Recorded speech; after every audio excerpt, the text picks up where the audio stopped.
2022 में इसकी शुरुआत की जाएगी। ये फैसला कोरोना के खिलाफ देश की लड़ाई को तो मजबूत करेगा ही। नमस्कार दोस्तों, स्वागत है आपका एक बार फिर बिंदास खबरें में। दोस्तों, हमारे देश में ओमिक्रॉन का खतरा तेजी से बढ़ता जा रहा है। ऐसे में प्रधानमंत्री नरेंद्र मोदी जी ने लाइव आकर देश को संबोधित किया है और खतरे को देखते हुए कड़े कानून लागू कर दिए हैं। ऐसे में आपको बता दें कि 8 राज्यों ने तो नाइट कर्फ्यू लगा दिया है। ऐसे में कुछ और राज्य नाइट कर्फ्यू और लॉकडाउन लगाने की तैयारी भी कर रहे हैं। तो दोस्तों, इस वीडियो के अंत तक जरूर बने रहिए, क्योंकि हम आपको बताने वाले हैं कि क्या आपके राज्य में लॉकडाउन लगने वाला है या फिर नहीं। और साथ ही दोस्तों, देश में तीसरी लहर को लेकर प्रधानमंत्री नरेंद्र मोदी जी ने बैठक की है और नए साल के लिए कुछ नए नियम लागू कर दिए हैं। अगर इन नियमों का पालन नहीं किया तो आपको भारी नुकसान उठाना पड़ सकता है। और दोस्तों, कुछ लाभ लेने वाली योजनाएं भी लागू की गई हैं, इसलिए इस वीडियो को अंत तक जरूर देखिएगा, जिससे कि लाभ लेने से आप वंचित न रह जाएं। तो दोस्तों, चलिए शुरू करते हैं खबरों को विस्तार से। और इसी के साथ आज की पहली बड़ी खबर कि कोरोना के बढ़ते मामलों के बीच कई राज्यों में लॉकडाउन। घर से निकलने से पहले जान ले गाइडलाइन। यहाँ पर आपको बता दें कि देश भर में कोरोना वायरस की रफ्तार से कोहराम मचा हुआ है। बीते 24 घंटे में देश भर में कोरोना के 2,71,000 नए मामले आए हैं। इस दौरान 314 लोगों की मौत भी हो गई है। अगर आप शनिवार के आंकड़ों की तुलना करें तो करीबन 3,000 केस का इजाफा हुआ है। और आपको बता दें कि उधर तमिलनाडु में रविवार को संपूर्ण लॉकडाउन लगा दिया गया। पिछले कुछ दिनों से यहाँ लगातार 20,000 से ज्यादा केस आ रहे थे। एहतियात के तौर पर राज्य सरकार की तरफ से ये पाबंदियां लगाई गई हैं। ऐसे ही कई राज्यों में तो नाइट कर्फ्यू तो कुछ राज्यों में वीकेंड कर्फ्यू लगा दिया गया है। राजस्थान, जम्मू कश्मीर, तमिलनाडु, कर्नाटक सहित कई राज्यों में संडे का लॉकडाउन लगाया गया है। और आपको बता दें कि दिल्ली में नाइट कर्फ्यू के साथ साथ शनिवार और रविवार को दिल्ली में पूरी तरह से कर्फ्यू रहेगा। आवश्यक सेवाएं जैसे कि अस्पताल, मेडिकल को छोड़कर सभी सरकारी दफ्तर पूरी तरह से बंद रहेंगे। सरकारी कर्मचारी वर्क फ्रॉम होम करेंगे। प्राइवेट दफ्तर भी बंद रहेंगे। वीकेंड कर्फ्यू शुक्रवार रात 10 बजे से शुरू होगा, जो सोमवार सुबह 5 बजे तक लागू रहेगा। ऐसे ही जम्मू कश्मीर में भी संडे के दिन वीकेंड लॉकडाउन लगा दिया गया है। राजस्थान की बात करें तो राजस्थान सरकार ने कोरोना का संक्रमण तेजी से बढ़ा। ऐसे में कोविड के बढ़ते मामलों पर काबू पाने के लिए, कोरोना की चेन को तोड़ने के लिए राज्य सरकार ने कोरोना की नई गाइडलाइन जारी कर दी और पूरे प्रदेश में सरकार ने शनिवार रात 11 बजे से और सुबह 6 बजे तक संपूर्ण लॉकडाउन लगाने का आदेश दिया है। कर्नाटक में भी संडे को सड़कों पर सन्नाटा पसरा रहा। यहाँ वीकेंड लॉकडाउन लगा दिया गया है। और तमिलनाडु की बात करें तो बढ़ते कोरोना के मामलों के मद्देनजर दूसरे रविवार को भी संपूर्ण लॉकडाउन लगा दिया गया। और इसी के साथ दोस्तों, अगली बड़ी खबर कि बैंक ऑफ बड़ौदा का ग्राहकों के लिए अलर्ट। 1 फरवरी से लागू हो रहा है ये नियम। आपको बता दें कि बैंक ऑफ बड़ौदा ने अपने कुछ नियमों में बदलाव किया है। अगर आप बैंक ऑफ बड़ौदा के ग्राहक हैं तो ये खबर आपके काम की हो सकती है, क्योंकि आगामी 1 फरवरी से नए नियम लागू होने वाले हैं। अगर आपको नए नियमों के बारे में जानकारी नहीं है तो बैंक के कामकाज में आपको परेशानी हो सकती है। आपको बता दें कि बैंक ऑफ बड़ौदा के चेक क्लियरेंस से जुड़े नियम 1 फरवरी से बदल जाएंगे। बैंक के नए नियम के मुताबिक 1 फरवरी से चेक पेमेंट के लिए कंफर्मेशन अनिवार्य होगा। और आपको बता दें कि बैंक ने ग्राहकों से अपील की है कि आप CTS क्लियरिंग के लिए पॉजिटिव पे की सुविधा का लाभ लें। बैंक ने ये नियम चेक में होने वाली धोखाधड़ी से बचने के लिए किया है। दोस्तों, आगे बढ़ें उससे पहले वीडियो को लाइक और शेयर जरूर कर दें। अगर अभी तक आपने चैनल को सब्सक्राइब नहीं किया है तो सब्सक्राइब जरूर से कर लें। और इसी के साथ दोस्तों, अगली बड़ी खबर कि रेल टिकट बुकिंग पर 10% तक का value back. Railway lounge access सहित मिलेंगे कई फायदे।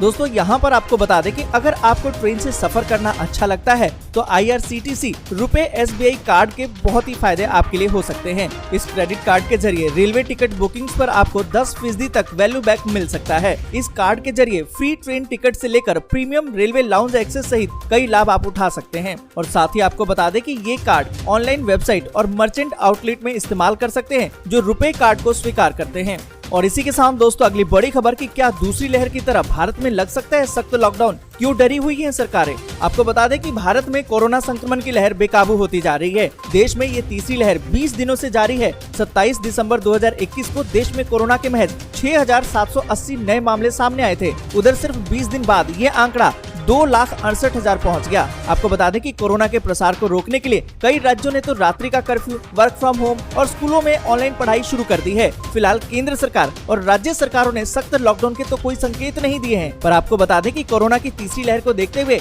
ऐसे सवाल जरूर उठ रहे हैं कि क्या देश में दूसरी लहर की तरह इस बार भी लॉकडाउन लगेगा। आपको बता दें कि यदि केंद्र सरकार के पहले फार्मूले को देखा जाए तो देश में लॉकडाउन की कितनी संभावना है। आपको बता दें कि अगर पहले लॉकडाउन के फार्मूले से चलें तो केंद्र सरकार को अब तक लॉकडाउन लगा देना चाहिए। इससे संक्रमण की गति को नियंत्रित किया जा सकता है। पर आपको बता दें कि हालात अभी काबू में है, इसलिए सरकार को इस बात से राहत है कि अस्पताल में मरीजों की तादाद कम है। और आपको बता दें कि फिलहाल कुछ राज्यों को छोड़ दिया जाए तो स्थिति काबू में है। लॉकडाउन से बचने के लिए हमें सरकार की गाइडलाइन और सुझावों पर कठोरता से अमल करना होगा। कोरोना प्रोटोकॉल का कड़ाई से पालन भी करना होगा। और इसी के साथ दोस्तों अगली बड़ी खबर की क्रिप्टो करेंसी की खरीद बिक्री पर अब 30% तक टैक्स लगा सकती है सरकार। आपको बता दें कि बजट 2022-23 1 फरवरी को पेश किया जाएगा। वित्त मंत्री निर्मला सीतारमण देश का बजट पेश करेंगी। बजट में सरकार कई नए प्रावधान ला सकती है और इसकी संभावना भी है। यही वजह है कि सरकार को कई तरह के सुझाव दिए जा रहे हैं, जिसमें टैक्स स्लैब बढ़ाने और बजट में धारा 80C के तहत दी जाने वाली छूट में जीवन बीमा प्रीमियम के लिए अलग श्रेणी बनाने और बीमा धारकों के हित में पेंशन लाभ को कर मुक्त करने का सुझाव भी दिया गया है। और एक खबर के मुताबिक ऐसा माना जा रहा है कि सरकार आगामी आम बजट में क्रिप्टो करेंसी की खरीद बिक्री को कर के दायरे में लाने पर विचार कर रही है। हो सकता है कि क्रिप्टो करेंसी की बिक्री से होने वाली आय पर लॉटरी और गेम शो की तरह ही 30% की उच्च दर से टैक्स लिया जाए। और इसी के साथ दोस्तों अगली बड़ी खबर की केंद्रीय कर्मचारियों के एरियर पर बनी है बात, सैलरी में बम्पर इजाफा। दोस्तों यहाँ पर आपको बता दें कि केंद्र की मोदी सरकार की तरफ से एक बार फिर से केंद्रीय कर्मचारियों को बड़ी खुशखबरी मिल सकती है। सरकार केंद्रीय कर्मचारियों के महंगाई भत्ते में इजाफा कर सकती है। इसके अलावा सरकार की तरफ से केंद्रीय कर्मचारियों को बकाये महंगाई भत्ते का एरियर भी दे सकती है और सरकार जल्द इस पर फैसला ले सकती है। गौरतलब है कि केंद्र सरकार ने केंद्रीय कर्मचारियों के 18 महीने के बकाये डीए पर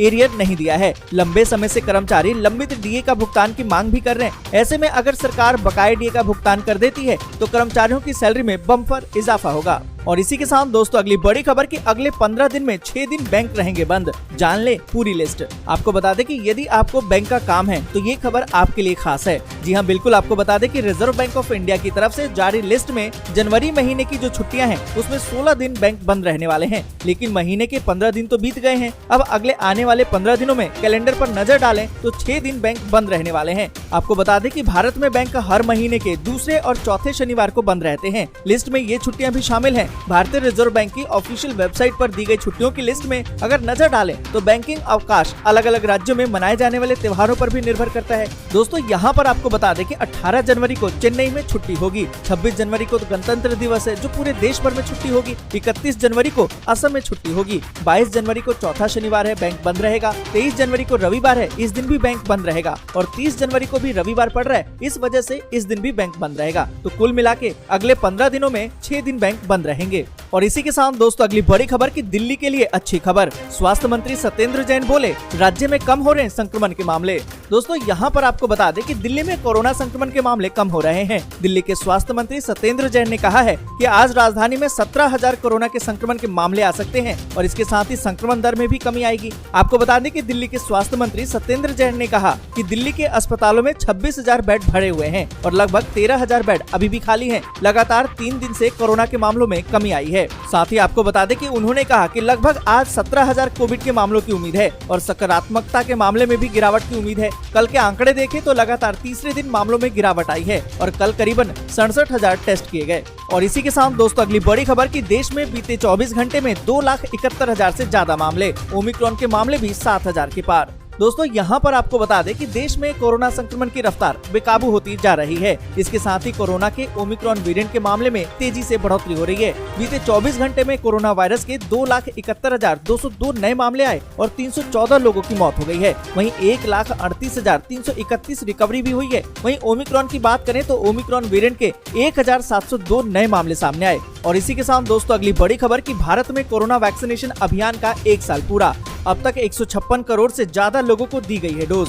दोस्तों यहाँ पर आपको बता दें कि कोरोना के खिलाफ देशव्यापी टीकाकरण अभियान ने रविवार को ही 1 साल पूरा कर लिया। इस पूरे 1 साल के दौरान टीके के करीबन 156.76 करोड़ खुराकें दी गई हैं। स्वास्थ्य मंत्रालय के अधिकारियों के मुताबिक करीबन 92% वयस्क आबादी को कम से कम 1 खुराक मिल गई है, जबकि करीबन 68% का टीकाकरण पूरा हो चुका है। केंद्रीय टीकाकरण अभियान का 1 साल पूरा होने के उपलक्ष्य में रविवार दोपहर को एक डाक टिकट भी जारी किया गया। और इसी के साथ दोस्तों अगली बड़ी खबर कि फिलहाल नहीं मिलेगी कड़ाके की सर्दी से राहत। जाने की दिल्ली यूपी समेत क्या है बाकी राज्यों का हाल। आपको बता दें कि दिल्ली एनसीआर समेत उत्तर पश्चिम भारत के लोगों को फिलहाल ठंड से राहत तो नहीं मिलने वाली है। मौसम विभाग के अनुसार अगले 3 से 4 दिनों तक उत्तर पश्चिम भारत के कुछ हिस्सों में घना से बहुत घना कोहरा छाया रहेगा। भारत मौसम विज्ञान विभाग ने कहा है कि अगले 2 दिनों के दौरान पश्चिमी हिमालय क्षेत्र, पंजाब, हरियाणा, चंडीगढ़, दिल्ली, मध्य प्रदेश और राजस्थान में अलग अलग हिस्सों में रात या फिर सुबह के घंटों में घना से घना कोहरा देखा जाएगा। अगले 4 दिनों के दौरान पूर्वी उत्तर प्रदेश में और 18 से 20 जनवरी के दौरान उड़ीसा और झारखंड में घना कोहरा छाया रहेगा। दोस्तों आज के लिए बस यहीं तक। वीडियो आपको अच्छी लगी हो तो लाइक और शेयर जरूर कर दें। अगर अभी तक आपने चैनल को सब्सक्राइब नहीं किया है तो सब्सक्राइब जरूर से कर लें।